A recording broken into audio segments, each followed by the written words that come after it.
Hello everyone and welcome to another exciting chess video. This time I'm looking at a game between Wilhelm Steinitz and Curt von Bardeleben, and this is played in Hastings in 1895, and I'm just going to go straight into it.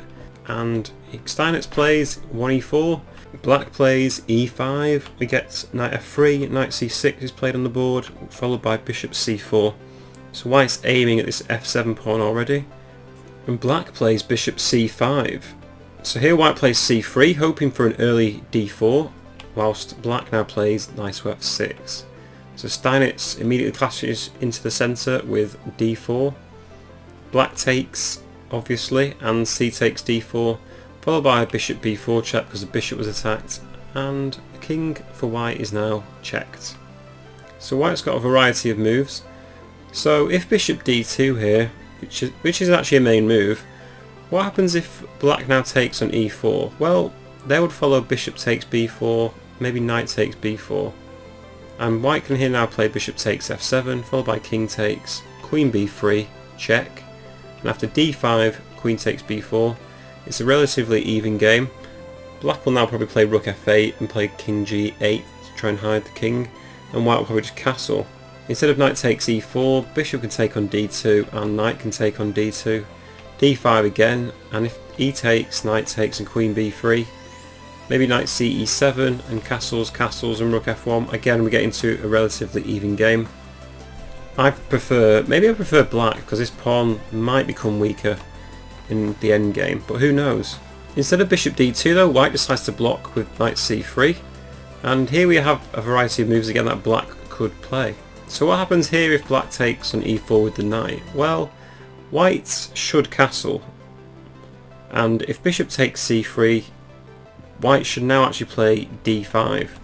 If b takes c3, Black can now play d5, and after rook e1, which is the best move, castles, bishop d3 and bishop f5, Black is actually a pawn up and doing a bit better, ever so slightly better, but better nonetheless. So here White should actually play d5, attacking the knight, and if Black now plays a move like knight to a5, White actually does a bit better with bishop d3, and there's two pieces attacked and rook e1 will come, so White's actually doing okay here. Instead though, Black could play knight to e5 here. If queen e2, castles, b takes c3, recapturing the piece, knight takes c4, queen takes c4, knight d6, followed by queen f4. Again, Black's a pawn up, so a pawn's a pawn, quite frankly, and Black is doing ever so slightly better here. After d5, Black could also play just bishop f6. After rook e1, knight to e7 to move away from that d5 pawn, rook takes c4 and d6. Again, Black's a pawn up, got a slightly worse development, but I'd take Black all day long in this position. The bishop on f6 looks solid, so all Black needs to do and worry about at the moment is just castling kingside, which I think they'll be able to do. But Black didn't take on e4 here, he didn't go into the complications, he actually played, I think, a vastly weaker move, d5 here. So Steinitz just obliges, takes on d5, knight takes d5, and now two pieces are attacking c3. But White can just castle out of this, and White's got a comfortable game, it's got to be said. So if Black takes on c3 here, b takes c3 and just castles, and bishop d2, White's got no worries, but it's an even game after bishop g4 and rook e1. So neither side has that many complaints. Here though, Black decides to play bishop to e6. Again, I don't think this is the strongest move, and I think White missed a chance. I think he should have played rook e1 here because this threatens the knight on d5. So if Black castles and protects the knight, White can now play knight to g5. If bishop takes c3, we can just take on c3 back. And you see that White actually has two pieces aimed at e6. This is quite a big threat. If Black now takes on c3 with the knight, Queen can just come to d3 and threaten mate. And it's also threatening the piece on c3, so that would be game over. g6 will be the only option. So if Black now decides to protect e6 with queen f6, just knight takes h7 actually works here, because if king takes, White can chip in with this h5 move, check. The king moves to g8 and White just regains all their captured pieces, and turns up with a pawn up. So white would be doing a lot better here. So after bishop e6, rook e1 is a really viable option. I think Steinitz missed this. He instead played bishop to g5, and black now sensibly, I think, drops his bishop back to e7. So it just gives an extra layer to this king, like an onion. So the king's covered by an onion layer of bishops in the e file. So after bishop e7, white now captures on d5 with the bishop, black captures, white recaptures, and the queen captures on d5. White also takes on e7, and knight takes e7. And this is why I love the game of chess, because I love simplification. This is such a Karpov style of position that you want to play as white. So obviously you just play rook e1 here, which is what Steinitz did, and it stops black from casting either side, because that knight's under threat. So black is actually forced to play f6 here to maybe get the king to f7, and maybe use a rook to protect this knight and move it away. But at the moment, black can't move it. Steinitz actually played queen to e2 here, and this is actually a really good fine move. I'm not going to complain about it. But the computer started showing me an extra layer that white could have gone for. Queen a4 here. After king f7, white can now play knight to e5. And this is a computer variation, because I can't imagine a white player finding this actually. After f takes e5, rook takes e5, so the queen's under threat. The queen moves to d6, and after queen b3, let's say the king drops back. Rook a1, attacking the knight, and the knight can't move because rook f5 is threatened. Black plays a move like h5, white can take on e7. And after queen takes e7, rook takes e7, king takes, the queen captures the pawn on b7.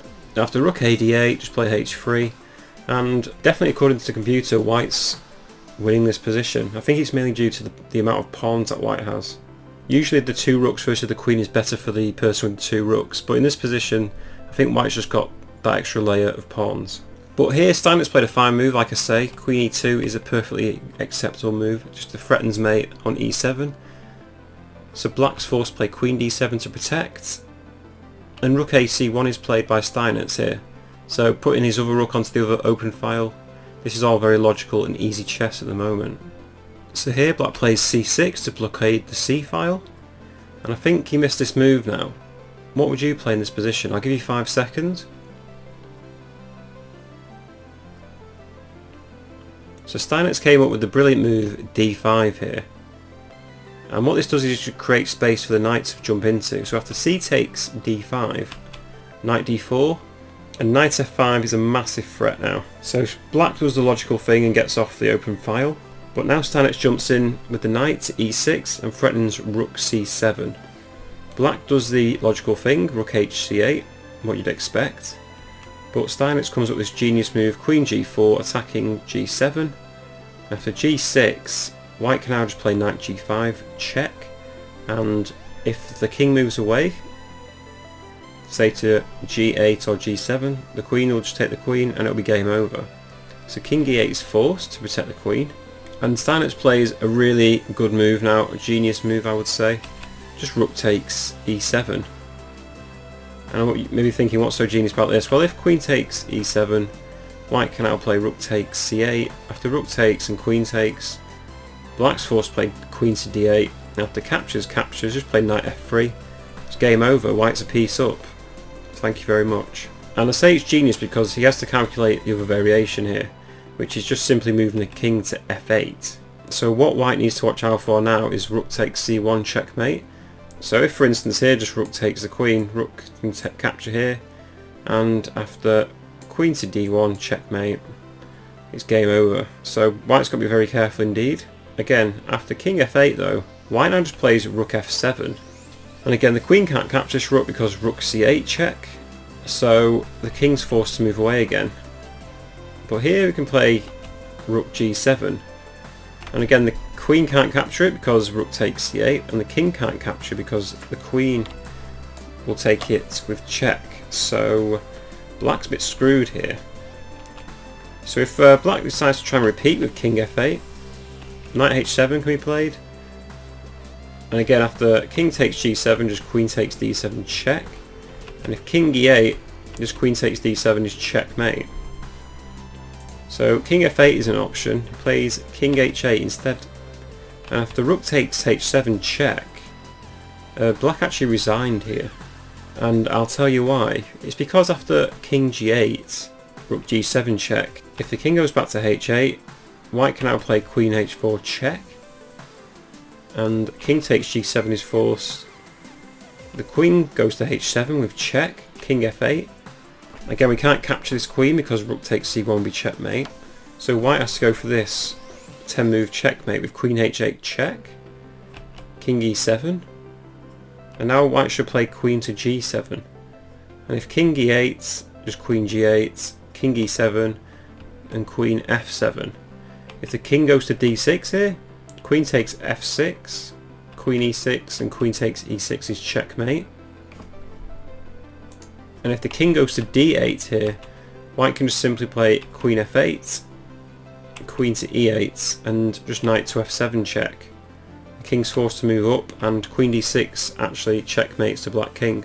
So that's a hell of a combination.